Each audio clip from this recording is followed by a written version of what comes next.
wabarakatuh.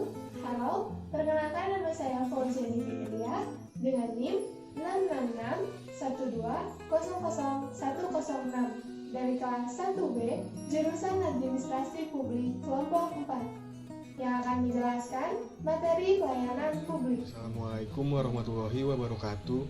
Nama saya Adil Purnama Enero dari jurusan Administrasi Publik kelas 1B dengan NIM 66612000037. Di sini saya akan membahas tentang kepuasan masyarakat terhadap pelayanan publik di Indonesia.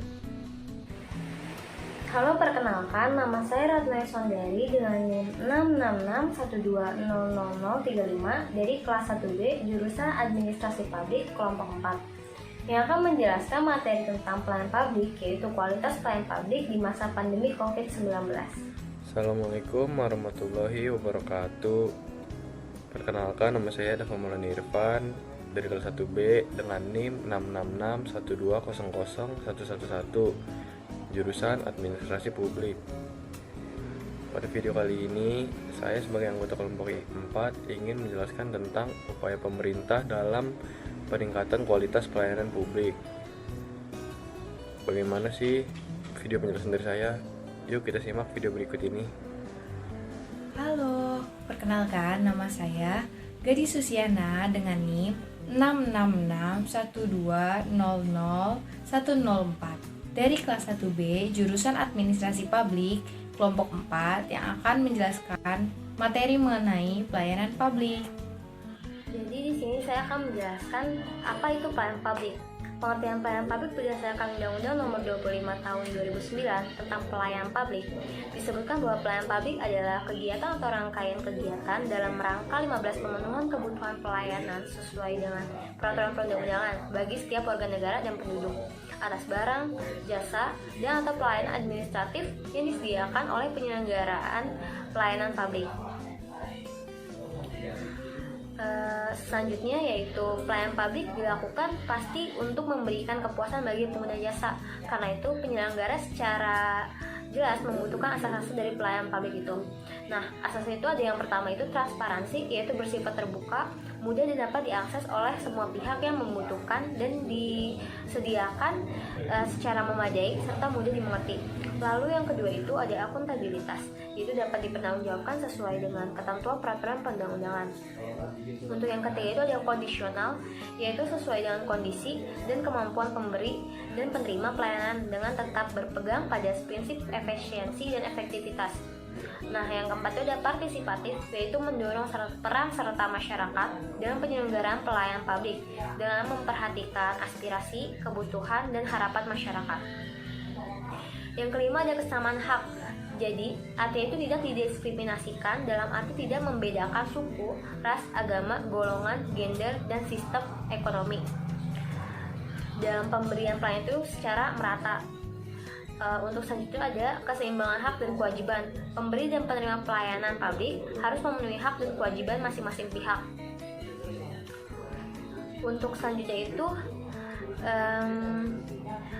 jika pelayanan publik menurut pasal-pasal 4 Undang-Undang Nomor 25 Tahun 2009, penyelenggaraan pelayanan publik itu berasaskannya tentang yang pertama itu kepentingan umum, yang kedua kepastian hukum, yang ketiga kesamaan hak, yang keempat keseimbangan hak dan kewajiban, lalu yang kelima itu keprofesionalan, yang keenam itu partisipatif, yang ketujuh itu persamaan perlakuan atau tidak diskriminatif.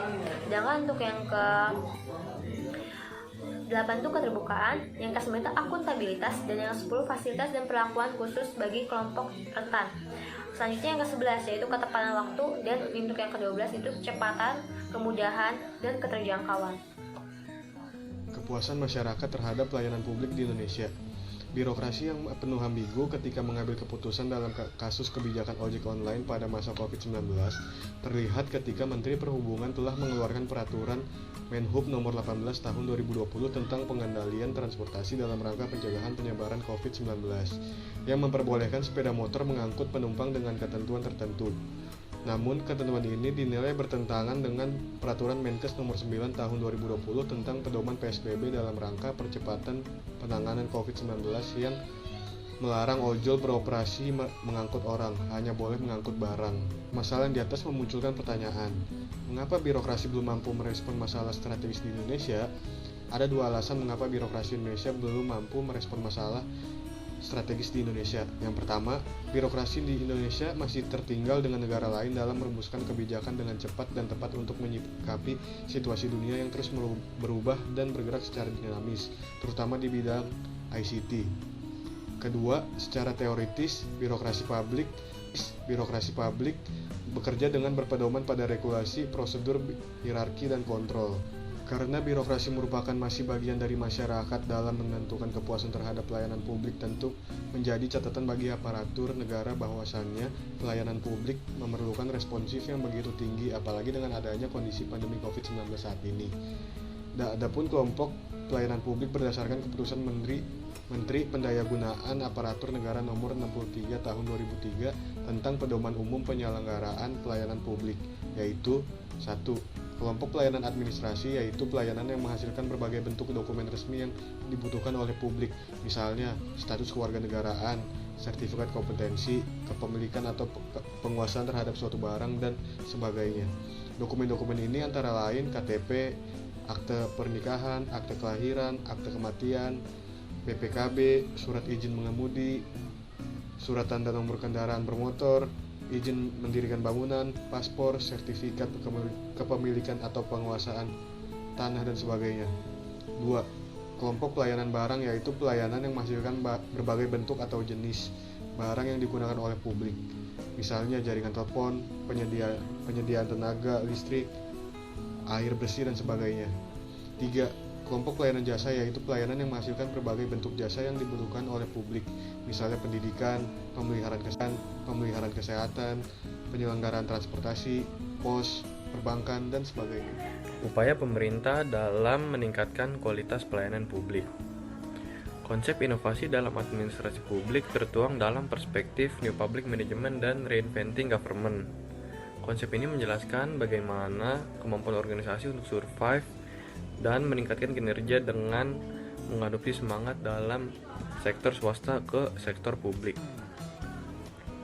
Artinya inovasi menjadi bagian penting dalam penyelenggaraan pemerintah untuk mencapai tujuan organisasi.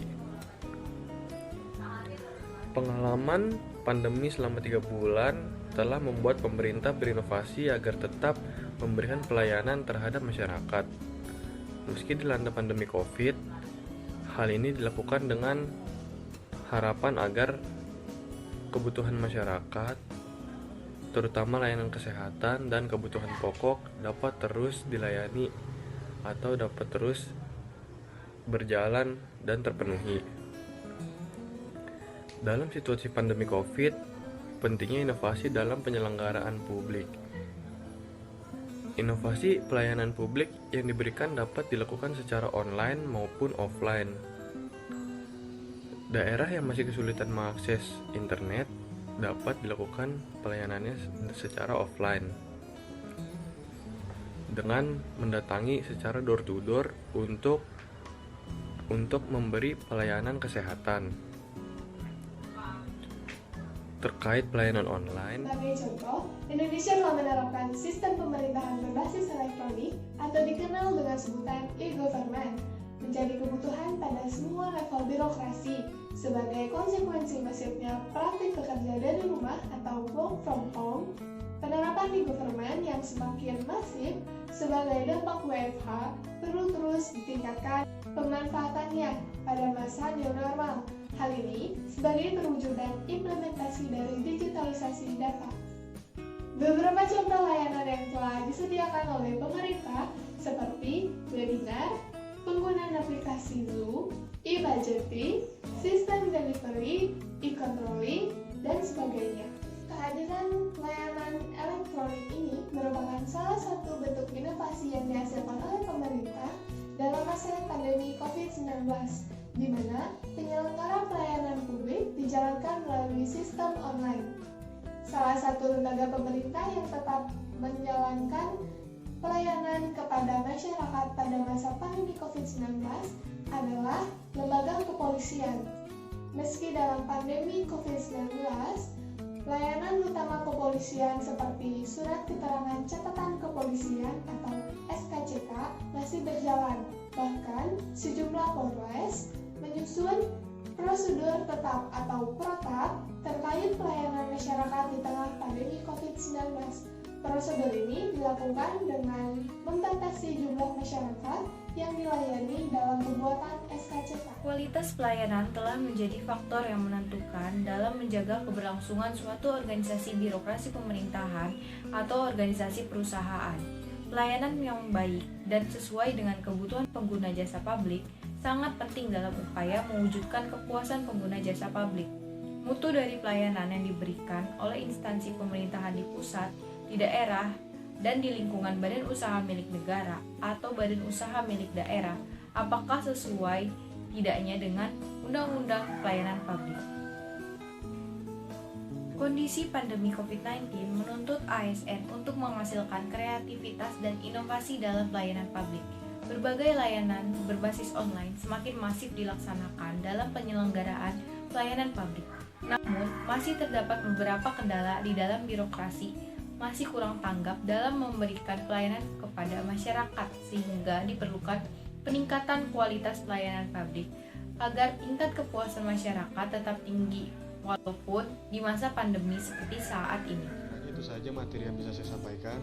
Kurang lebihnya mohon maaf, dan apabila ada salah kata yang keluar dari mulut saya, mohon dimaafkan. Terima kasih. Wassalamualaikum warahmatullahi wabarakatuh. Sekian materi yang dapat kami sampaikan. Kurang lebihnya mohon maaf. Terima kasih telah menyaksikan video ini. Sekian materi yang dapat kami sampaikan. Kurang lebihnya mohon maaf. Terima kasih sudah menyaksikan video ini. Sekian penjelasan materi dari saya.